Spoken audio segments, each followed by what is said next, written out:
Hello and welcome. My name is Meepolis, they, he, she, and today's pick is Restless by Joseph Kai. Originally published in French in Belgium in 2021, it was subsequently translated into English by Carolyn Ernst and published by Street Noise Books in 2023. Content notes for violent homophobia, smoking, sex, nudity, bodily fluids, military, and threatening planes. I picked this book up both because I was interested in things published by Street Noise and because Kai is a Lebanese creator. As I reached the end of my Palestinian comics TBR, it seemed most appropriate to continue to explore stories and creators from this wider region. Links in the comments to my other reviews and TBRs. What kinds of keywords came to mind? Artistic communities, body hair, queer, dreams, closets, threat, and resistance. The summary is, quote, "What would life feel like without fear and oppression? Is it possible to find solace in the power of chosen family, underground art collectives, and ultimately revolution?" Set in Beirut, Lebanon, a city once known to be a vibrant cultural center of the region, it's 30 years after the end of the Civil War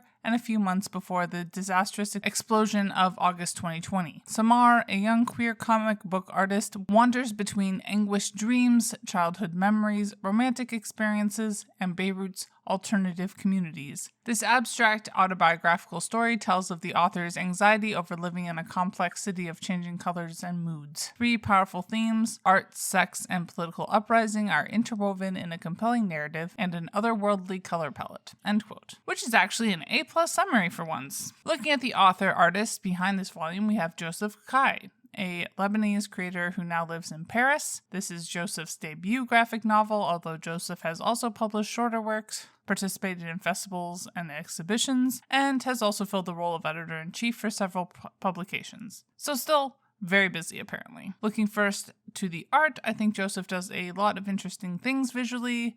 First to mind is the unusual gradient colors, quickly followed by the balance of basic page layouts against the more cartoony tinge surreal figures and scenes, keeping the story feeling fairly grounded even as Joseph jumps back and forth between dream and more consensus reality. As hinted in the summary, Restless is a story about the weight of the fear and oppression of being queer in Lebanon. These pressures not only come from the state, but also from the very alternative communities that Samar is part of. But I would say that Restless is also a pushback against the weight of erasure of queerness in Lebanon, because despite this fear and oppression, there are still queer people making life for themselves and expressing themselves. And while I wouldn't say that it was tackled head on, there's also a connecting fiber of what it means to be in the space of Lebanon in this particular slice of time. We have Samar reflecting on what it means to be an artist in a post-Civil War Lebanon and trying to create an identity outside of political slogans. Not to mention, as we conclude, Samar's dreams become interlaced with the natural world and pollution. Looking at the intersecting identities that I do in each of my reviews,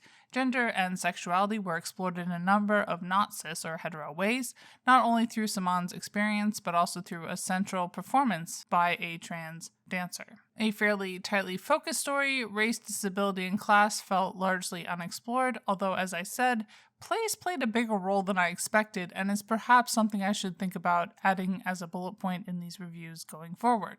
Wrapping things up, nicely different than many of the books I've been reading recently, a lot of very deep thought and cultivated talent clearly went into Restless and provided a lot of interesting things to chew on, so 5 stars. Certainly a bit more niche of a read, but such is life. Bye y'all, keep reading, and stand with striking workers. And Literally Graphic is created on land that should be given back to the traditional landholders, which in this case is, to my knowledge, the Mississaugas of the Credit First Nation, an Anishinaabe people, the Haudenosaunee Confederacy, and the Huron-Wendat Nation.